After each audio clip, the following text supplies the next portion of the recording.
Hello friends, welcome back in our class. आज की class में हम डीएलएड फोर्थ सेमेस्टर के सेकंड पेपर शैक्षिक प्रबंधन एवं प्रशासन के कुछ प्रीवियस ईयर्स एमसीक्यू क्वेश्चंस को सॉल्व करेंगे। ये सभी क्वेश्चंस आपके एग्जाम में 1 मार्क्स के आते हैं और एग्जाम की दृष्टिकोण से काफी इंपॉर्टेंट है, इसलिए आप इन सभी क्वेश्चंस को ध्यान से देखें। तो आइए स्टार्ट करते हैं क्वेश्चन नंबर 1 से। पहला प्रश्न है, कक्षा कक्ष में सीखने सिखाने की सामग्री रखने का स्थान क्या कहलाता है? कक्षा कक्ष में जहां पर सीखने और सिखाने की सामग्री को रखा जाता है उसे क्या कहते हैं? खेल कॉर्नर, लर्निंग कॉर्नर, कक्षा लाइब्रेरी, मैजिक कॉर्नर। उस भाग को हम कहते हैं लर्निंग कॉर्नर, जहां पर सीखने और सिखाने की सामग्री रखी जाती है, और खेल की सामग्री रखी जाएगी तो उसे खेल कॉर्नर कहेंगे। लाइब्रेरी उसे कहते हैं जहां पर पुस्तकें रखी जाती हैं। तो ये सब बातें आपको पता होनी चाहिए। नेक्स्ट क्वेश्चन है, कार्य पुस्तिकाएं बच्चों को अधिकाधिक अवसर उपलब्ध कराती हैं। कार्य पुस्तिकाएं बच्चों में किस प्रकार का अवसर प्रदान करती हैं? खेलने का, पढ़ने का, अभ्यास करने का, या फिर इनमें से कोई नहीं? कार्य पुस्तिका के माध्यम से बच्चों का अभ्यास कराया जाता है। आजकल हर सब्जेक्ट की कार्य पुस्तिकाएं, वर्क बुक आती हैं, जिसके माध्यम से वो प्रैक्टिस करते हैं।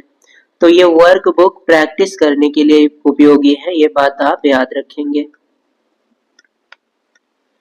नेक्स्ट क्वेश्चन है, विद्यालय में सभी कक्षों में नियमित पठन पाठन हेतु बनाई जाती है। नियमित पठन पाठन हेतु विद्यालय में किस प्रकार की व्यवस्था होती है? शिक्षक डायरी, मूल्यांकन योजना, समय सारणी, या फिर इकाई योजना? नियमित और समय से पठन पाठन के लिए विद्यालय में समय सारणी बनाई जाती है। समय सारणी के अनुसार ही क्लासेस संचालित की जाती हैं। तो ये क्वेश्चन भी काफी इंपॉर्टेंट है, आप याद रखेंगे।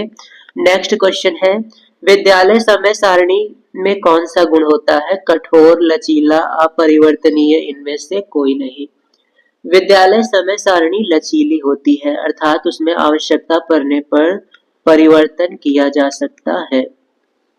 नेक्स्ट क्वेश्चन है, जिला स्तर की सर्वोच्च अकादमिक संस्था कौन सी है? जिले की सर्वोच्च एकेडमिक संस्था का नाम बताना है आपको। DIET, SIEMAT, NCERT, BRC. जिले की सर्वोच्च एकेडमिक संस्था है डाइट। नेक्स्ट क्वेश्चन है, लो कॉस्ट नो कॉस्ट वाली शिक्षण अधिगम सामग्री का निर्माण हम कैसे कर सकते हैं?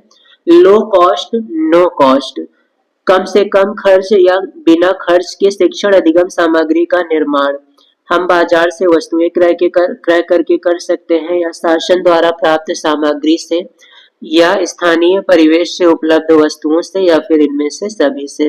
तो इस सामग्री का निर्माण हम स्थानीय परिवेश में उपलब्ध वस्तुओं से कर सकते हैं, जिसका कॉस्ट लो हो और या फिर ना के बराबर हो। नेक्स्ट क्वेश्चन है, जिला शिक्षा एवं प्रशिक्षण संस्थान में विभागों की संख्या कितनी है?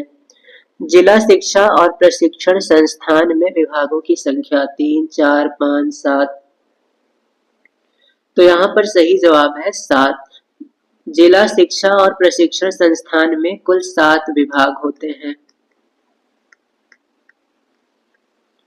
नेक्स्ट क्वेश्चन है, कस्तूरबा गांधी बालिका विद्यालय में प्रवेश किस कक्षा तक होता है? तो कस्तूरबा गांधी बालिका विद्यालय में प्रवेश किस किस क्लास तक हो सकता है? 10, 8, 7, 5। तो आपको याद रखना है, यहाँ पर 6, 7 और 8 ये 3 क्लास है जिसमें प्रवेश होता है। इनके अलावा अन्य किसी भी क्लास में प्रवेश नहीं है। तो 6 से 8 तक। तो सही जवाब है ऑप्शन ख। नेक्स्ट क्वेश्चन है, सब पढ़े सब बढ़े किसका उद्देश्य है? सर्व शिक्षा अभियान का, प्रौढ़ शिक्षा अभियान का, साक्षरता अभियान का, या फिर इनमें से कोई नहीं?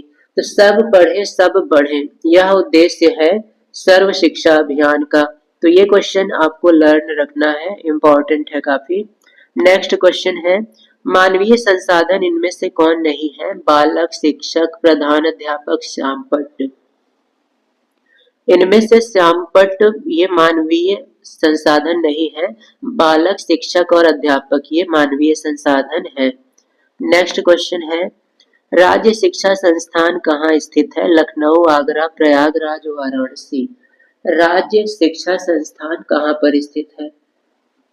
राज्य शिक्षा संस्थान प्रयागराज में स्थित है। तो ये क्वेश्चन भी आपको लर्न होना चाहिए, 100% बहुत इंपॉर्टेंट है। नेक्स्ट क्वेश्चन है, समस्या समाधान का प्रमुख अंग क्या है? अनुशासन प्रक्रिया, अधिगम प्रक्रिया, निर्णयन प्रक्रिया या फिर शिक्षण प्रक्रिया। इनमें से समस्या के समाधान का प्रमुख अंग क्या है? समस्या समाधान का प्रमुख अंग है निर्णयन प्रक्रिया। तो सही जवाब है ऑप्शन का। और ये क्वेश्चन भी बहुत इंपॉर्टेंट है, आप इसे लर्न रखेंगे। नेक्स्ट क्वेश्चन है, सूचना का अधिकार अधिनियम लोकसभा में कब लाया गया? 2004 में, 2005 में, 2003 में या फिर 2006 में। इनमें से कब सूचना का अधिकार अधिनियम लोकसभा में पेश किया गया था?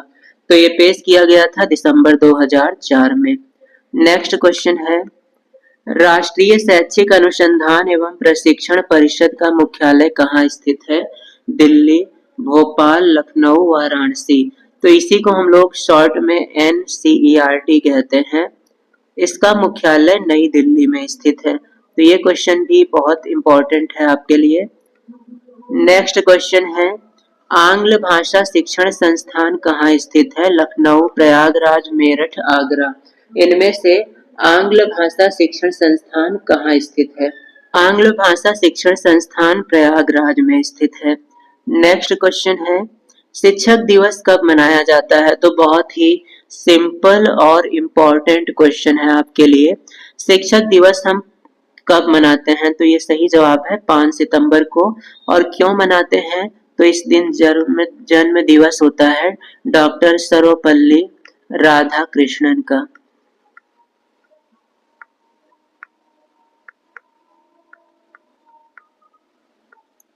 तो ये 2-3 पॉइंट आपको याद होना चाहिए। नेक्स्ट क्वेश्चन है, सामान्य अभिलेख है। इनमें से कौन सा अभिलेख सामान्य है? लॉग बुक, PTA, MTA या फिर इनमें से सभी। तो इनमें से सामान्य अभिलेख कौन सा है? तो सही जवाब होगा उपर्युक्त सभी। लॉग बुक, PTA, MTA ये तीनों ही सामान्य अभिलेख हैं। नेक्स्ट क्वेश्चन है, अध्यापकों से संबंधित अभिलेख कौन सा है? उपस्थिति पंजिका, अवकाश पंजिका, अध्यापक डायरी या फिर इनमें से सभी। तो ये सभी ही अध्यापकों से संबंधित होते हैं। उपस्थिति पंजिका, अवकाश पंजिका, डायरी, तीनों का संबंध अध्यापकों से ही है। नेक्स्ट क्वेश्चन है, लॉग बुक है। लॉग बुक क्या होता है? विद्यालय की डायरी, परिवार की डायरी, दोनों या फिर इनमें से कोई नहीं। तो लॉग बुक हम कहते हैं विद्यालय की डायरी को। नेक्स्ट क्वेश्चन है, भारत की प्रथम मनोविज्ञानशाला कहाँ स्थित है? चेन्नई, प्रयागराज, लखनऊ, दिल्ली। इनमें से कहाँ भारत की प्रथम मनोविज्ञानशाला स्थित है? भारत की प्रथम मनोविज्ञानशाला लखनऊ में स्थित है। तो ये क्वेश्चन भी आपको लर्न होना चाहिए। नेक्स्ट क्वेश्चन है, विद्यालय प्रबंधन की विशेषता होती है व्यवहारिकता, लचीलापन, उद्देश्य केंद्रित होना या फिर इनमें से सभी।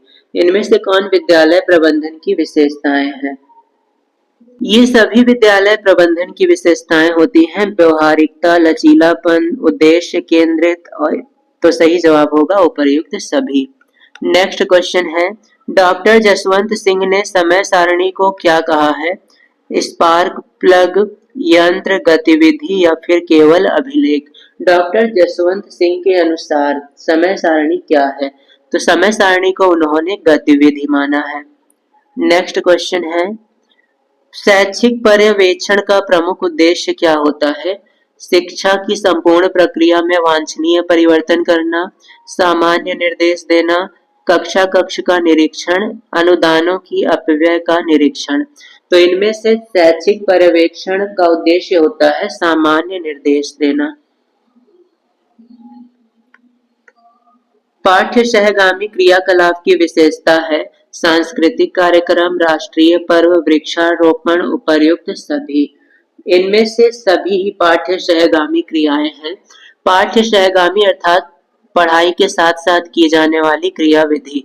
तो पढ़ाई के साथ साथ सांस्कृतिक कार्यक्रम भी होता है, राष्ट्रीय पर्व भी होते हैं, वृक्षारोपण। तो ये सभी पाठ्यशयगामी क्रियाकलाप हैं। नेक्स्ट क्वेश्चन है, निशुल्क एवं अनिवार्य शिक्षा का अधिकार अधिनियम कब पारित किया गया था?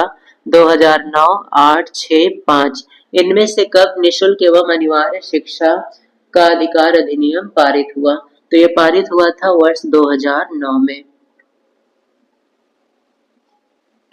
तो इस प्रकार से अभी तक हमने हल किया है टॉप 25 इम्पॉर्टेंट MCQ क्वेश्चंस।